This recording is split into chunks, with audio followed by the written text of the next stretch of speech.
Good morning, students. Myself Patel Kajal. Paper CC 302 applied zoology બરાબર એનો આપણે unit number 3 એન્ટેમોલોજી ચાલુ કરેલો છે. ઓકે, એમાં આપણે વોટ ઇઝ ઇન્સેક્ટ શું છે એની બેઝિક ઇન્ફોર્મેશન મેળવી.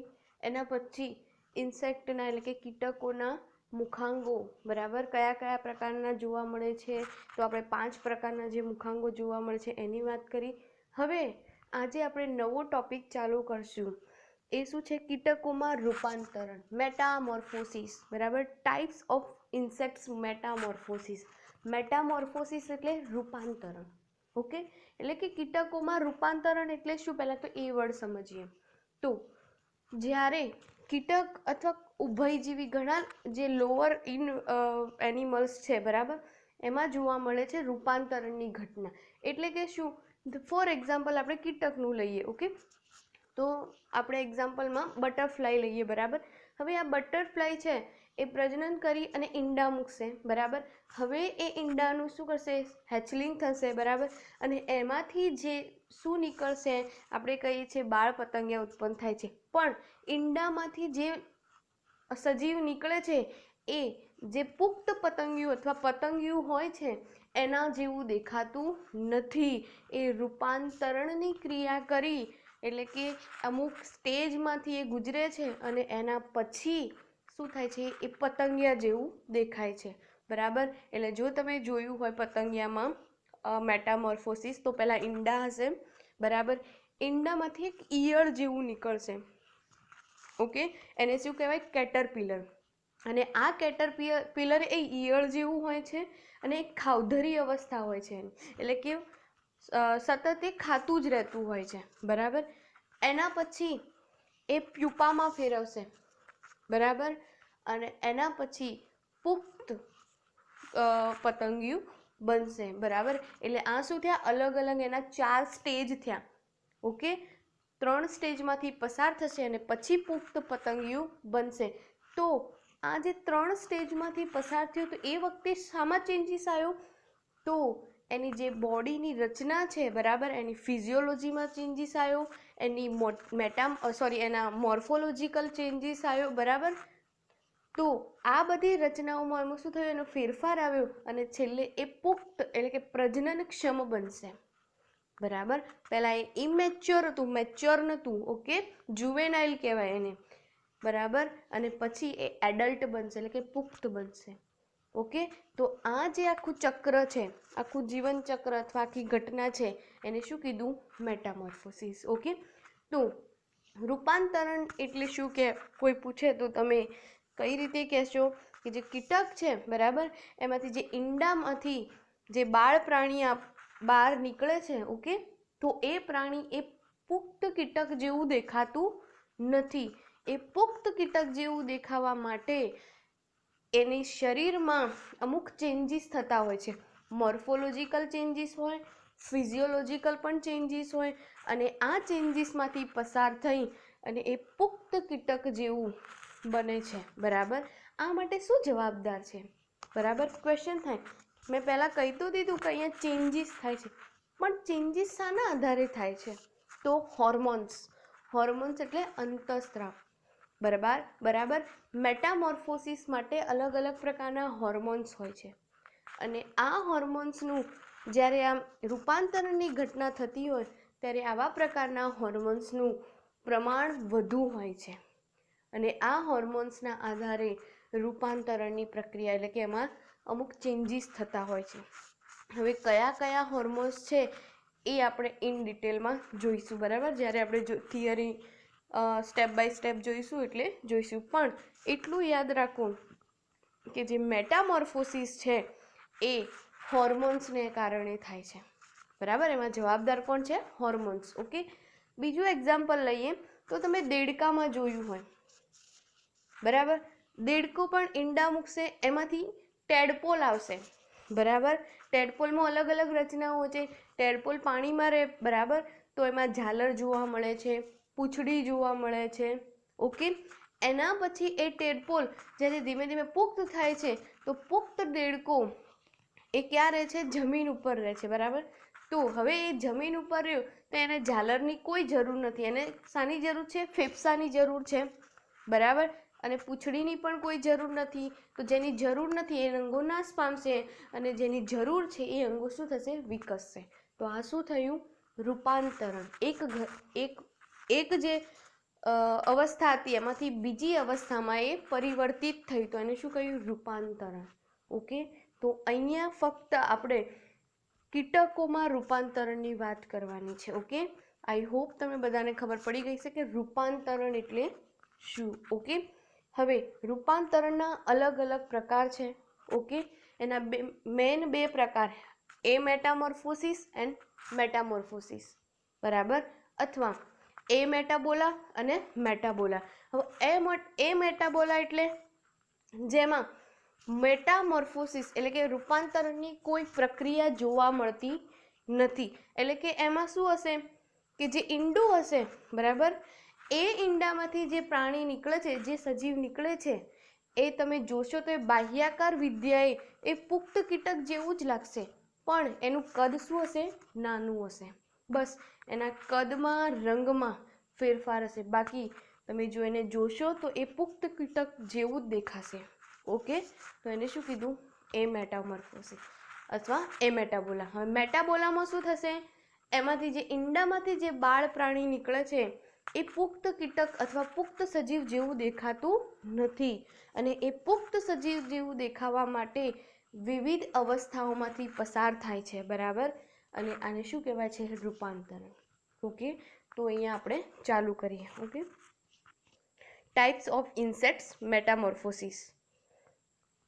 કીટકોમાં રૂપાંતરણ. ઓકે.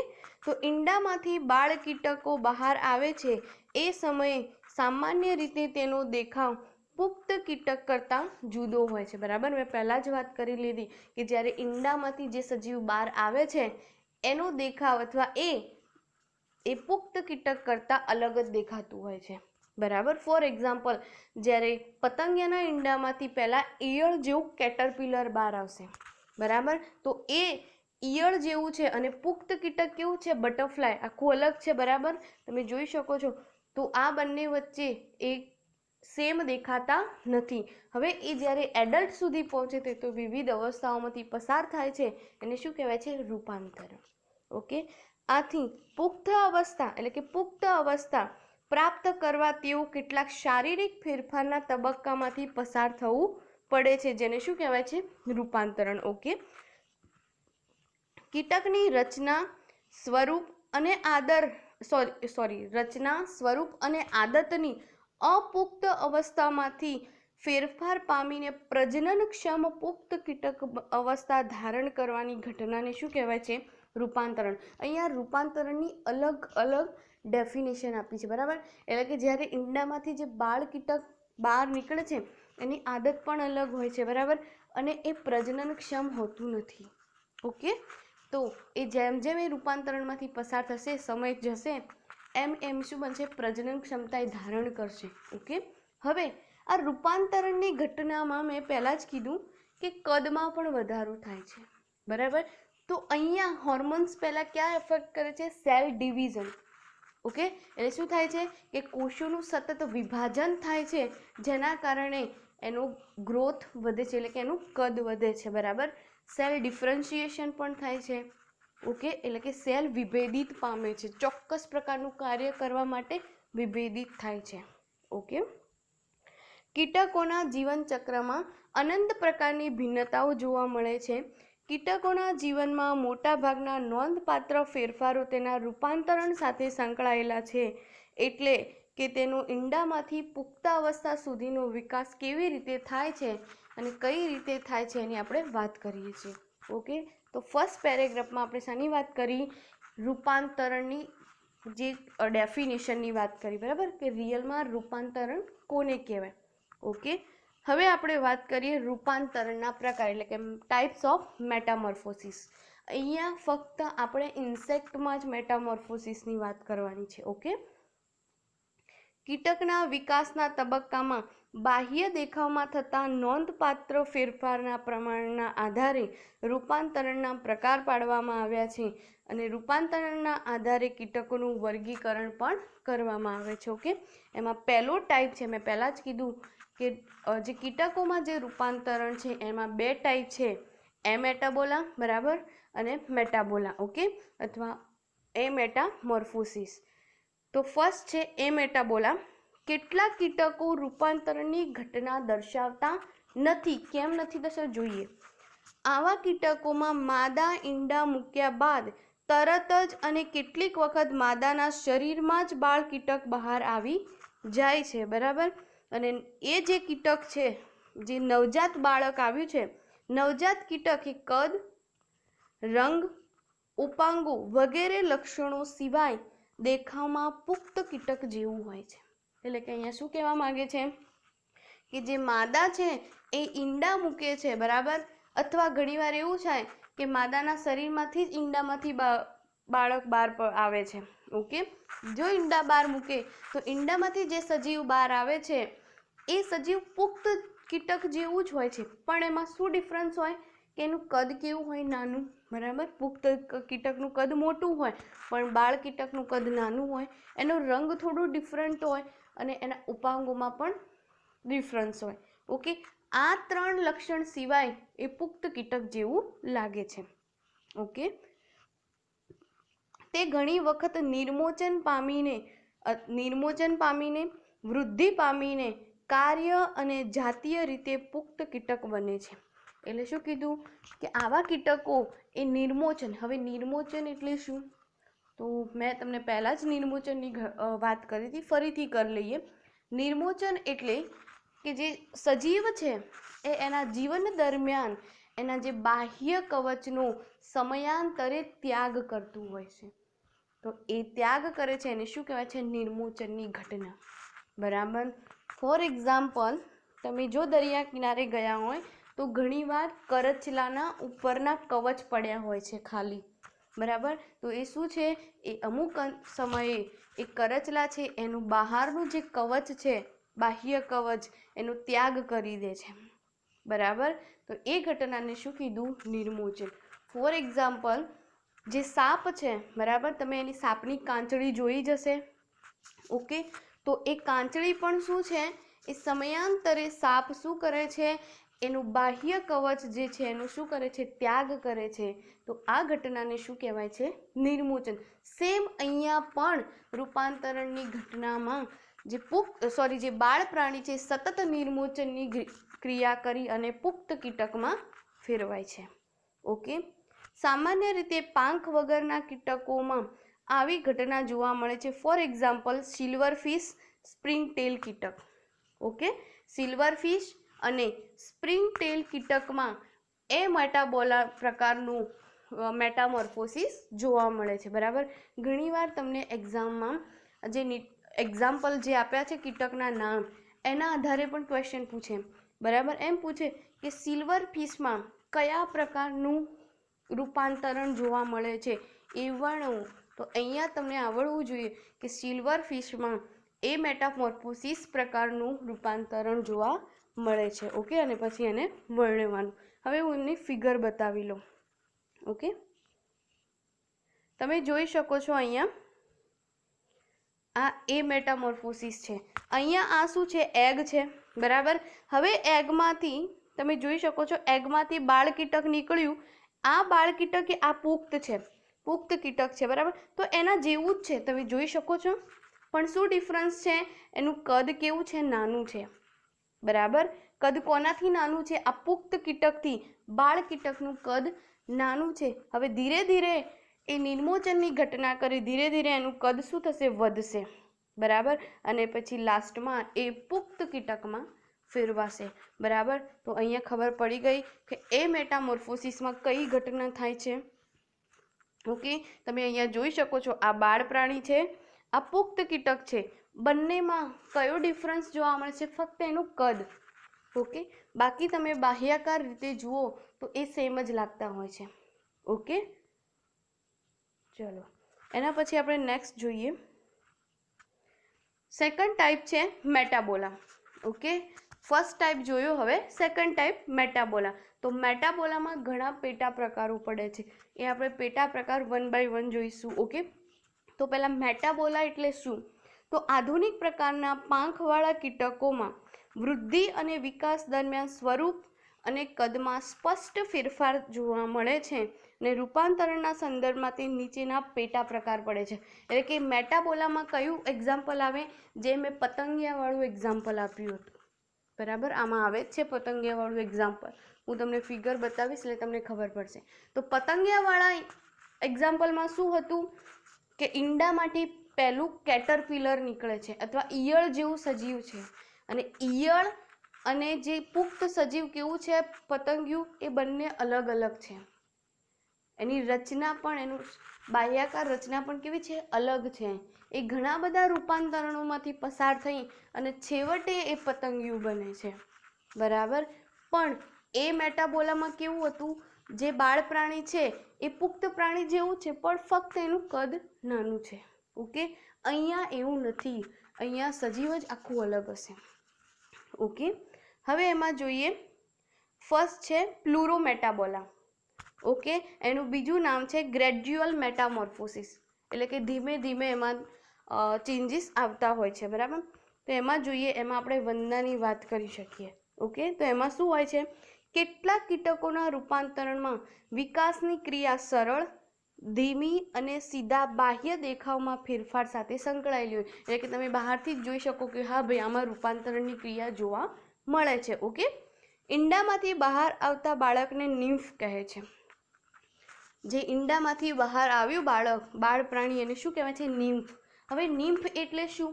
તો નિમ્ફ એ પુખ્ત કીટક જેવું જ લાગે છે, બરાબર, પણ એમાં એ જુવેનાઇલ હોય છે, એટલે કે એ મેચ્યોર હોતું નથી, બરાબર. એને શું કહેવાય છે? નિમ્ફ કહેવાય છે. તે ખૂબ સક્રિય હોય છે. નિમ્ફ કેવું હોય છે? સક્રિય હોય છે, એટલે કે ખાવધરી અવસ્થા, ઘણું બધું ખાતું હોય છે, ચંચળ હોય છે, બરાબર. કદ, રંગ અને જનન અંગો અને પાંખના અભાવ સિવાય પુખ્ત કીટક જેવું હોય. એનું કદ અલગ હોય, એનું રંગ પણ અલગ હોય, બરાબર. એમાં જનન અંગો ડેવલપ થયેલા હોતા જ નથી નિમ્ફમાં, બરાબર, કારણ કે બાળ પ્રાણી છે. અને એમાં પાંખ પણ શું હોય છે? અભાવ હોય છે. ઓકે, તે ઘણા નિર્મોચનમાંથી પસાર થઈને પુખ્તાવસ્થા પ્રાપ્ત કરે છે. અહીંયા પણ શું આવ્યું? નિર્મોચન, બરાબર. હવે નિર્મોચન એટલે શું? એ તો બધાને ખબર જ છે. ઓકે, જીવન ચક્ર દરમિયાન પહેલાં શું હોય? ઈંડામાંથી નિમ્ફ પ્રાણી બહાર આવે, એટલે કે નિમ્ફની ઘણી અવસ્થાઓ, બરાબર. અને એના પછી પુખ્ત કીટક, એમ 3 તબક્કા જોવા મળે છે. કયા કયા 3 તબક્કા? કે પહેલું ઈંડું, બરાબર. ઈંડામાંથી જે પ્રાણી આવ્યું એ નિમ્ફ. હવે આ નિમ્ફ એ ઘણી વખત નિર્મોચન પામશે, બરાબર, ઘણી વખત. અને એમાંથી શું બનશે? પુખ્ત કીટક, બરાબર. દરેક 2 નિર્મોચન વચ્ચે પાંખ અને શરીરની ધીમી વૃદ્ધિ થાય છે. ઓકે, એટલે કે 2 નિર્મોચન, કે પહેલું નિર્મોચન અને આ બીજું નિર્મોચન. તો આ બંને નિર્મોચન વચ્ચે જે સમયગાળો છે એના એ દરમિયાન શું થાય છે? શરીરની અને પાંખની વૃદ્ધિ થતી હોય છે, બરાબર. એમાં એક્ઝામ્પલ કયું છે? વંદો, તીડ, ઉદય, એફિડ્સ વગેરેમાં આ પ્રકારનું રૂપાંતરણ જોવા મળે છે. એ હું તમને બતાવી દઉં. અહીંયા તમે જોઈ શકો છો, વંદામાં પણ અહીંયા જોવા મળે છે આવું, બરાબર. તો અહીંયા તમે જોઈ શકો છો, આ શું છે? એગ, એટલે કે ઈંડા. ઈંડામાંથી શું આવ્યું? નિમ્ફ, બરાબર.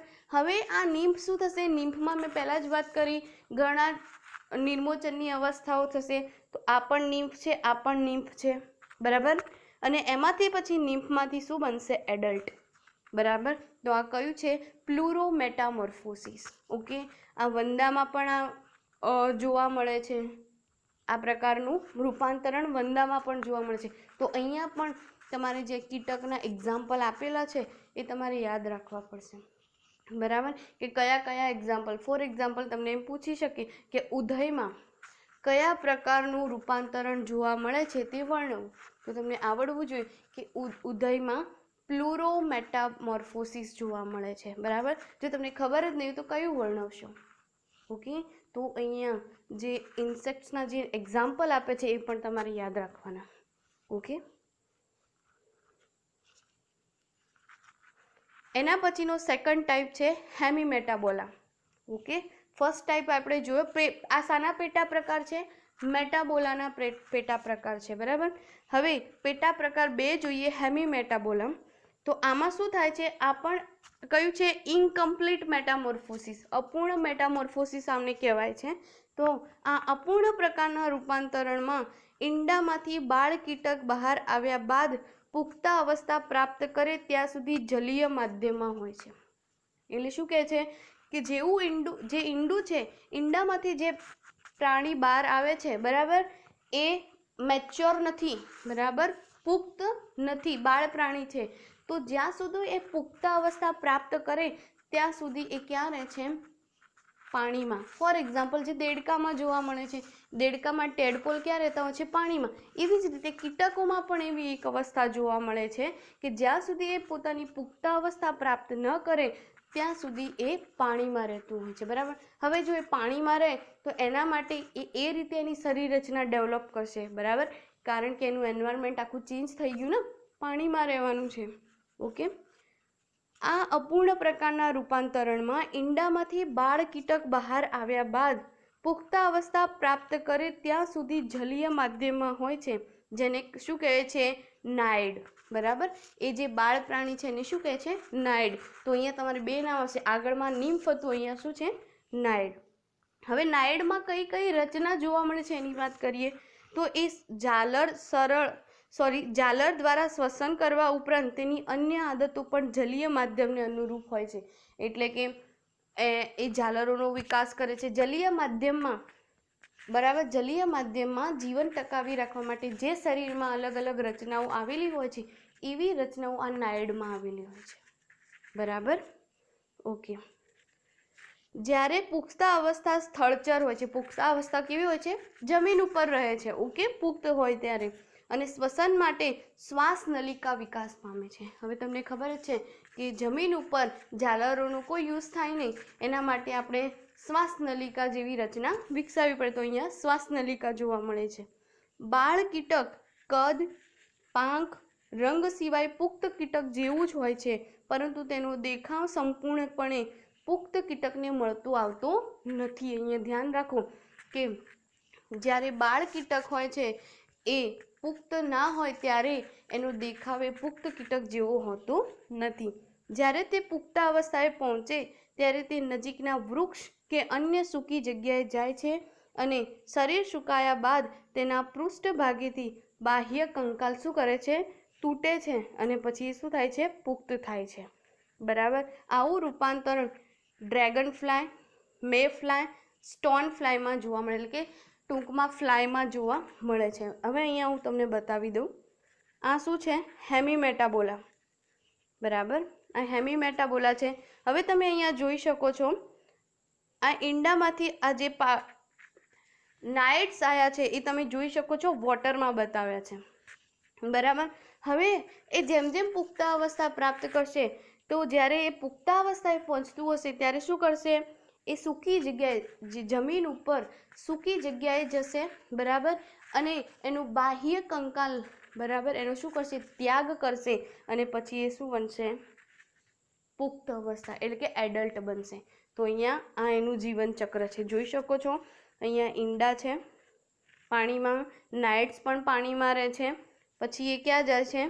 જમીન ઉપર. એ વખતે શું બને છે? પુખ્ત બને છે. ઓકે, તો અહીંયા આપણે શાની વાત કરી? મેટાબોલા જે ટાઈપ છે, સેકન્ડ ટાઈપ, એમાં ફર્સ્ટ હતું પ્લુરોમેટાબોલા, બરાબર, અને સેકન્ડ છે હેમીમેટાબોલા.